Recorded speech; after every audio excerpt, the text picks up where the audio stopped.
lot of things have been happening, and I feel like I'm ready to share my life now with the world, and hopefully help some other people who are struggling, because I myself have struggled these past several months, almost a year now actually, but a lot of people didn't know because I was too afraid. I didn't want people to know because I didn't want people to worry about me and think anything was wrong. So as far as a timeline, last summer to fall time, I would say that's when things started getting rough. Actually, sometime in the springtime, I think this happened. Things started going downhill, but I didn't really realize it until later in the summer and into the fall when things were already getting way blown out of proportion, and then springtime is when I started my recovery from this. I know, it's kind of confusing. Hopefully this video is not all over the place. So in the spring of junior year, I noticed some days I just wasn't feeling well. I wasn't hungry, I had stomach pain sometimes, I would feel full really quickly, but I just kind of brushed it off, being like, oh, it's probably nothing, I'm just not hungry today, because that's kind of what it was at the time. It was really only happening once every couple weeks or so. So yeah, but that soon got progressively worse over the summer. There were several days where I was just not hungry.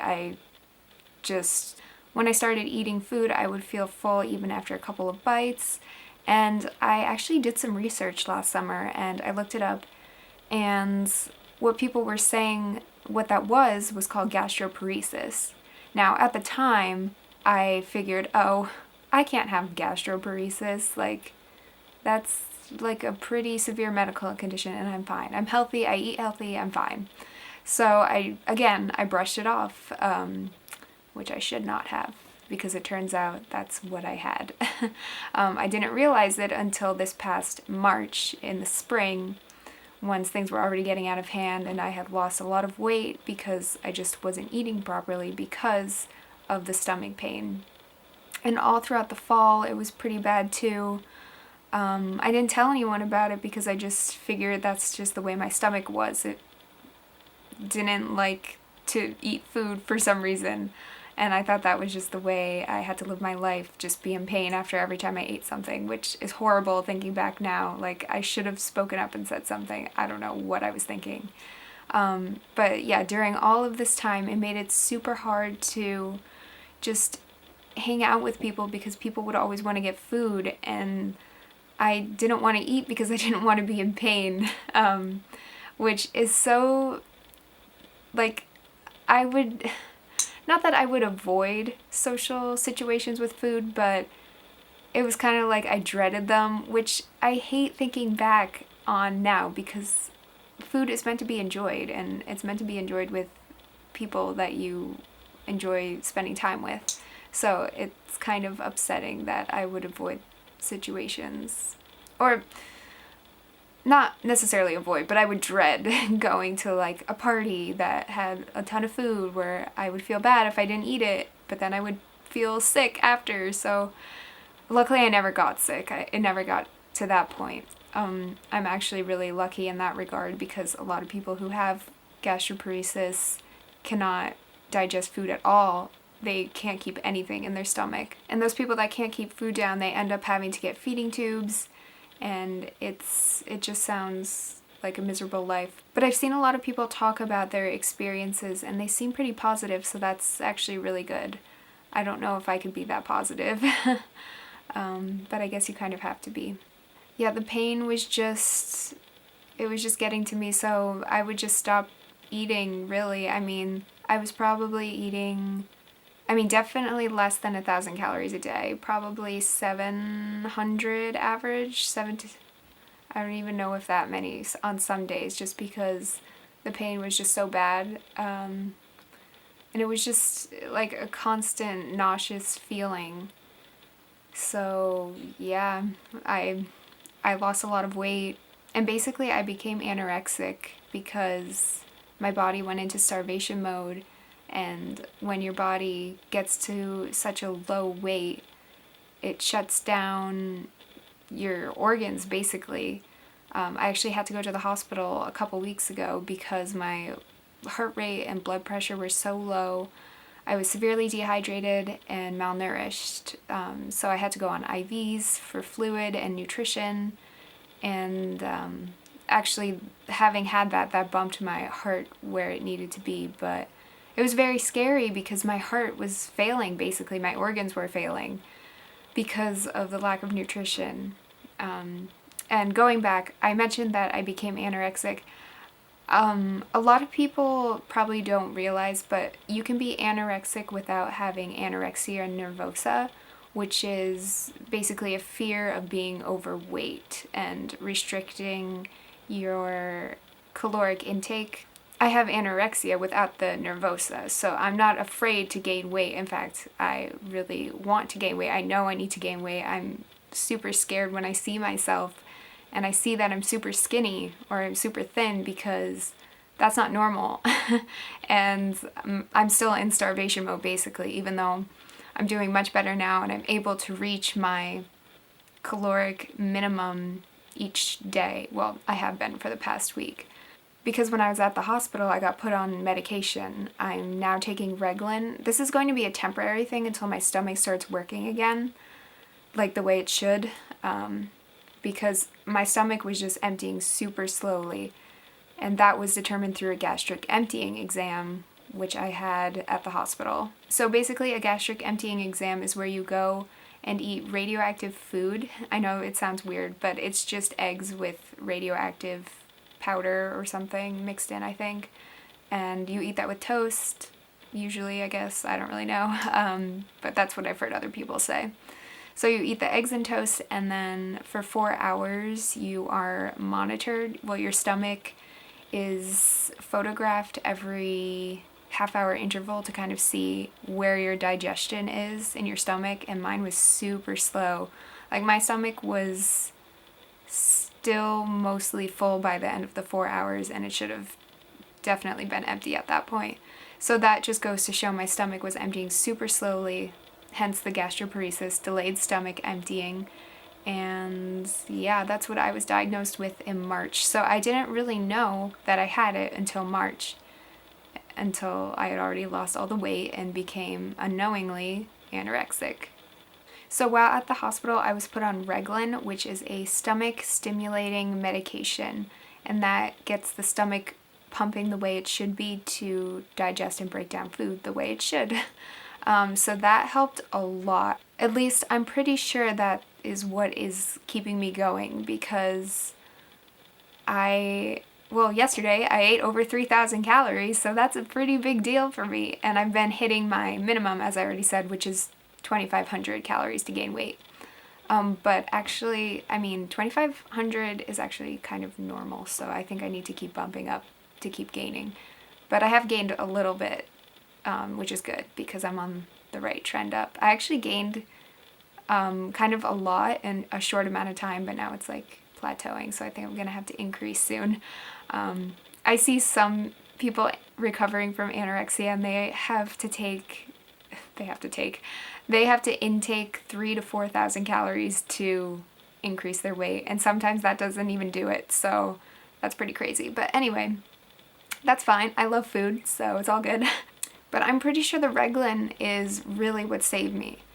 It could also be that because I was dehydrated and malnourished, that affected my ability to eat. So having had the hydration and nutrition through the hospital, that may have boosted my appetite as well. So those two things may have been working together to restore my appetite. I'm not really sure really what saved me, but I live to tell, and I'm doing much better. So at the hospital, I was doing really well. I was eating a lot-ish, well, a lot more than I was, aka less than 1,000 calories. So I was doing so much better, and then I was about to be discharged, and then the eating disorder team came in to talk to me. So they basically told me I had two options. I could go home and force feed myself to the caloric minimum that I had to have in order to gain, or I could stay at the hospital and complete their program where they monitor you during that refeeding process and make sure that all of your hormone levels and blood work are fine throughout refeeding, because refeeding can be kind of tricky in anorexic recovery sometimes. It can blow certain chemicals in your body out of proportion and be actually kind of dangerous. So when you're refeeding someone who's come from starvation, it can be almost deadly in some cases. Or so what I've read online and what I've been told by doctors. Although my regular doctor, the doctor that was treating me at the hospital, was ready to release me, but then the eating disorder team came in and basically told me it was probably a good idea to stick around a little longer and complete their program. So I stayed for 4 extra days, and during this time I was what you may call inpatient in an eating disorder protocol. So I had a sitter in my hospital room. They watched my every move, basically. And I even had it more lenient than some people, because some people in there, they're not allowed to use the bathroom or shower without being watched. Or, you know, like the sitter has to be constantly monitoring the patient. Because these people that usually come into these programs are purging. So they have to watch them to make sure that they don't use the bathroom after having a meal or shower. And I wasn't allowed to use the bathroom for an hour after eating, again for the same reason. And I wasn't allowed to shower an hour after eating, same reason. And it was quite strict. I had to finish my meals within a certain amount of time. Now, I'm a slow eater, so I was shoveling that food in. But the thing is, they kept bumping up the calories every day, and me having come from not really eating a lot, this was very challenging to me. Not because I didn't want to eat, but because my stomach had shrunk so much, and I had to intake all these calories, so I was quite uncomfortably full for the first few days. Nonetheless, I powered through because I knew my stomach would stretch, and I would become accustomed to eating again. Even though a lot of what I was eating was kind of garbage at the hospital. I drank a lot of Boost protein shakes, which I liked at first, but then they got very sickening. But I'm glad to say I was never actually sick because of them. They were just very thick and sweet and sickly in a way. If you've ever had Ensure or like a protein drink, you know what I'm talking about. If you're drinking like a protein meal replacement for every meal, then of course you're gonna be sick of it. But I made it through that. And yeah, I came out on the other side and I'm doing so much better. I'm kind of glad I stayed in the program, even though it was very rigorous, very rigid, because I might not be eating normally now if I hadn't stayed, because it forced me to feel like that uncomfortable full feeling, which now I can eat at home and it's totally fine. I don't feel that way. I mean, I still feel full, but I'm getting, well, like yesterday I got 3,000 calories, and yeah, I was full but not uncomfortable. That's because I stretched my stomach out, and I think, again, the Reglan is making a huge difference, the medication I was talking about. So I'm doing so much better now, now that I know what the problem is, and I was able to get medical attention when I needed it. I wasn't really getting it in the spring, that's the thing. Even though I knew I had gastroparesis, nobody was really doing anything about it, so I basically had to go through the emergency room to get the attention I needed, which is sad but true in some cases. So yeah, that's pretty much my story. That's pretty much where I've been. Okay, so I'm about to run out of battery. I actually did just run out of battery, but I did a quick recharge, so hopefully it lasts. So I just wanted to say that I'm doing so much better, and hopefully with my recovery time I can get back into YouTube, because I did have to delay my full-time job start date because I did just graduate and I have a full-time job lined up, but I have to delay it because I am working on my recovery, which is probably going to take 6 months maximum, but I'm aiming hopefully 3 to 4 months I'm back up to speed and able to start working. So yeah, YouTube is the perfect outlet, I think, for me at this time. So yeah, I think I might make some videos kind of geared towards anorexia recovery, but then also like skincare, beauty, those kind of videos, fashion videos, just everything. Just kind of an array of a whole bunch of different things. And I'm talking a lot with my hands, so hopefully that did not get annoying. But anyway, and one other thing, relating back to my gastroparesis. So you might be wondering, well, what caused all of this? Why did that happen to you? And we don't know yet. There are two schools of thought. The first being that it was caused by an autoimmune disorder. I do have Raynaud's, which is poor circulation in my hands and feet, that may have caused this gastroparesis.